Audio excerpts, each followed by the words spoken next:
Hola profesora, nosotros expondremos el tema del bien y el mal del ser humano o en el ser humano. A continuación mi compañera Samantha Razo Salvador de la carrera de vida saludable expondrá este tema. La ética como disciplina de la filosofía se dirige a investigar los fundamentos de la conducta moral del ser humano. Se caracteriza por actuar conforme a una serie de criterios que orienta la acción del hombre ante determinadas situaciones. Es indispensable la obediencia a ciertas normas que regulen la conducta con el fin de propiciar que las relaciones que establecemos con los demás estén sometidas a determinados esquemas regulados.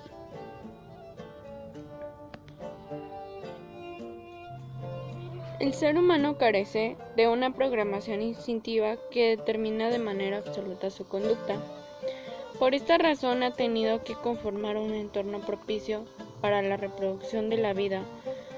Tal entorno solo debe cubrir las necesidades materiales mínimas para la sobrevivencia, sino también asegurar un ambiente que permita la convivencia entre los miembros que integran la sociedad. Esto es lo que Platón describe en su diálogo llamada Protágoras, el cual introduce un mito para exponer los dos tipos de necesidades que se mencionan antes. Una vez que han sido creados los seres vivos que habitarán en la tierra, Zeus repara el hecho de que cada una de esas criaturas requiere ciertos medios para subsistir, por lo que encomienda a los dos hermanos titanes, los cuales son Prometeo y Epimeteo, el deber de proporcionarlos. El segundo, Epimeteo, es el encargado de otorgar y distribuir los dones y habilidades, pero no tiene cuidado durante la repartición y derrocha en la distribución, de modo que al llegar con la última criatura de la fila, no queda nada para otorgarle. Esa criatura es el ser humano, y de acuerdo con este mito, quedó desprotegido y desahuciado, al no contar con los medios para subsistir. Al percatarse de lo sucedido, Zeus ordena a Prometeo entregar a los humanos el fuego, y a partir del cual obtendrán el conocimiento de técnicas para poder adecuar el entorno a sus necesidades. Sin embargo, cuando Zeus cree que el problema ha sido solucionado, advierte que falta un elemento más, ya que los seres humanos, al ser incapaces de resolver sus diferencias, comienzan a pelear y a aniquilarse unos a otros. Para dar una solución definitiva a este problema, solicita al dios mensajero Hermes que lleve a los seres humanos el sentido de la justicia y la vergüenza, y que lo distribuya a todos de manera equitativa, bajo la amenaza de que quien no se conduzca de acuerdo con ello será castigado. Este mito indica un número de consideraciones que se debe tener en cuenta. La primera establece la necesidad de formular esquemas normativos que regulen la conducta del ser humano en su trato con los otros. Esta consideración, que se relaciona con las anteriores, es la incapacidad de los seres humanos para relacionarse de manera natural con los demás.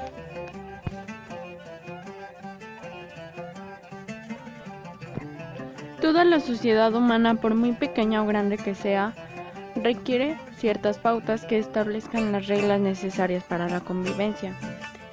La tercera consideración parte de la pregunta: ¿qué pasaría con los seres humanos si no tuvieran estas reglas? De acuerdo con el mito referido, nos aniquilaríamos unos a otros. Esta respuesta parte de una concepción estremecedora de la naturaleza, falible del ser humano, idea que también encontramos en el mito de Génesis, en el acto de desobediencia que ejecutaron los primeros humanos y por el cual fueron expulsados del paraíso. De esta última consideración se pueden extraer algunas consecuencias. El ser humano es un ser egoísta, ya que está dispuesto a defender sus intereses antes de ceder al interés de los demás. El ser humano requiere la imposición de ciertas normas que lo capaciten el trato hacia otros. Para asegurar que el ser humano obedezca esas normas, es lícito recurrir a la amenaza y al hostigamiento. Visto de esa manera, no resulta demasiado alentador que el fundamento de la conducta moral del ser humano se halle en su falta de capacidad para vivir en sociedad. Por más extraño que parezca, este ha sido el punto de vista de la historia de la filosofía, desde sofistas como Antifonte y Calícles hasta Nicolás Maquiavelo y Thomas Hobbes. En general, estos consideran que el ser humano siempre ha sido malo por naturaleza. Hobbes afirma que en aquel supuesto estado de naturaleza, el hombre es un lobo para el hombre y que en ese estado precivilizado lo que impera es la guerra, de todos contra todos. ¿Por qué? Porque el ser humano es agresivo y egoísta. Si quiero una manzana y tú la tienes, yo te la voy a quitar.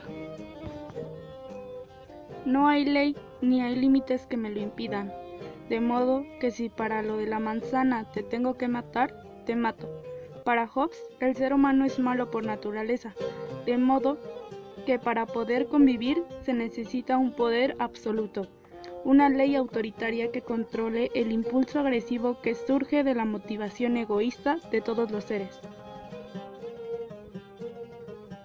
Filósofos como Immanuel Kant han asumido una posición más moderada al indicar que el ser humano coexiste una inclinación innata al bien y una propensión al mal. Esta propensión al mal se explica a partir de tres razones: la finitud del ser humano que no encara a la muerte y a su doble condición sensible e inteligible, y le enfrenta a los apetitos del cuerpo y los ideales del espíritu. Como ser moral esencialmente libre, el ser humano requiere la posibilidad de subvertir el orden moral, ya que si esta posibilidad cumpliría con el deber y con el bien de manera mecánica y automática, es decir, no libremente, para que el bien se asuma, como ley se necesita que el mal sea parte del humano, pues sin este no habría razón para que el bien se observe como se debe, pues se cumpliría como constante, invariable y no como un fruto de acto deliberado. Respecto al bien, los teóricos de la filosofía moral han puesto múltiples tesis con relación con qué es el bien y cómo llegar a él, y de manera indirecta han indicado qué es el mal y cómo evitarlo. A este propósito, el filósofo español Adolfo Sánchez Vázquez afirma: lo bueno y lo malo se halla en una relación recíproca y constituye un par de conceptos axiólogos inseparables y opuestos. Definir lo bueno implica pues definir lo malo. Toda concepción de lo bueno entraña necesariamente de un modo explícito o implícito una concepción de lo malo, pero no se trata de una conexión puramente lógica, sino histórica y real, de una época a otra o de una a otra sociedad. Cambian las ideas de lo bueno y lo malo. Las concepciones del bien y el mal están sujetas a los condicionamientos dados por la cultura. Por eso las ideas que se vinculan con ellos cambian con el transcurso del tiempo y de sociedad en sociedad. Las ideas de lo bueno y lo malo cambian históricamente de acuerdo con las diferentes funciones de la moral efectiva de cada época. Y esos cambios se reflejan bajo la forma de nuevos conceptos en las doctrinas éticas. Visto de esa manera, las teorías éticas relativas al bien y el mal parten de la realidad histórico-social. Y si bien pueden ser pensadas y discutidas en épocas posteriores, e incluso pueden llegar a aportar elementos conceptuales importantes para nuestras reflexiones éticas, no es posible soslayar el vínculo que las sujeta a determinadas épocas.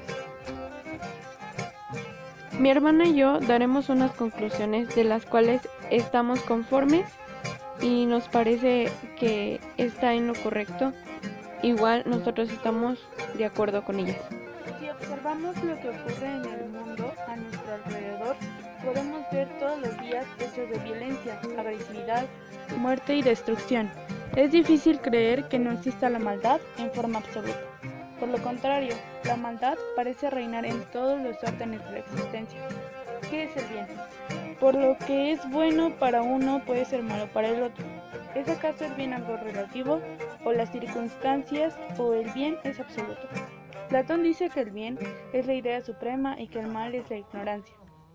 San Agustín pasó gran parte de su vida cuestionándose sobre la existencia del mal, hasta que leyó a Platón y a San Pablo, y se pudo convencer que el mal no existe, que no es en sí, no tiene que ser, que el mal es ausencia del bien. Aristóteles considera una acción buena aquella que conduce al logro del bien del hombre, o su fin. Por tanto, toda acción que se oponga a ello será mala. Para Aristóteles, la bondad es un atributo trascendental del ser. Sócrates identifica a la bondad con la virtud moral y a esta como el ser. La virtud es inherente al hombre, que es virtuoso por naturaleza, y los valores éticos son constantes. Por lo tanto, el mal es un resultado de la falta de conocimiento. Con respecto a la existencia del mal, Santo Tomás de Aquino nos dice que crear este universo, Dios no deseó los males que contiene, porque no puede crear lo que se opone a la bondad infinita. Nos sigue diciendo que el mal no fue creado, el mal es una privación de lo que en sí mismo como ser es bueno, y el mal como tal no es querido tampoco por el hombre, porque el objeto de la bondad humana es necesariamente el bien. El pecado no quiere el mal, lo que quiere es el placer sensible de un acto que se supone malo, pero su fin no es hacer el mal. No hay voluntad alguna que quiera el mal como tal. Agrega que Dios creó el universo cuyo orden existía la capacidad de efecto y corrupción por parte de algunos seres. Nos propone que la justicia exige que el mal moral sea castigado y postula que el castigo existe no por sí mismo, sino para que el orden de la justicia sea preservado. La libertad es un bien para Santo Tomás, porque hace que el hombre se parezca más a Dios. Él no quiso el pecado, pero lo permitió, en razón de un bien mayor, que el hombre sea libre y pudiera amarlo y servirlo por propia elección. No quiso el mal físico por sí mismo, sino en provecho de la perfección del universo. Krishnamurti nos dice que el bien es el orden total y el mal es el desorden. El orden en relación a la conducta en el aquí y el ahora es virtud, y el desorden es no virtud, destructivo, dañino e impuro. Krishnamurti nos dice que uno puede sentir en el fondo de sí mismo que la bondad absoluta existe, o sea, el orden verdadero, libre de prejuicios. No se trata de aceptar un patrón o modelo externo sobre lo que es ordenado y bueno. Por todo el patrón externo produce conflicto con el sí mismo y el conflicto es origen de desorden. Sostiene que somos el mundo y el mundo es lo que somos, que la conciencia del mundo es nuestra conciencia, y si comprendemos esto, habrá compasión verdadera por todo y esta compasión es la libertad. Está convencido que la sociedad es el desorden organizado y que la negación de la continuidad de la violencia y el rencor es el bien. La sociedad soy yo, y si yo no cambio, la sociedad no puede cambiar. Para él, el bien es absoluto y el mal no existe. En el momento que afirmamos la existencia del mal absoluto, es la misma afirmación, es la negación del bien. La bondad implica renuncia total del yo. Y salirse del egocentrismo es alcanzar el orden completo, la libertad y la bondad. El bien y el mal alejan al ser humano de sus semejantes al convertirse en conceptos abstractos, qué es el bien y qué es el mal. Y en estos cuestionamientos el ser humano se diluye, se disculpa, se distrae, trata de entender y desde ahí se conoce a sí mismo, al otro y a Dios, se divide y tergiversa, camina con miedo, porque todo lo que haga solo tendrá un resultado, se comporte como quiera. Su caminar se irá hacia un camino bueno o hacia uno malo. Entonces, el ser humano no tiene muchas opciones de vida. Todo lo que haga será para bien y o para mal. Pero, ¿esto realmente debe ser así? En la sabiduría antigua, el ser humano es un ser infinito, un ser eterno creado de la unidad que se une con la dualidad. Por ello, en el libro del Génesis está escrito: Dios creó el cielo y la tierra. Marca lo divino y lo humano, e hizo el firmamento, e hizo las aguas del cielo.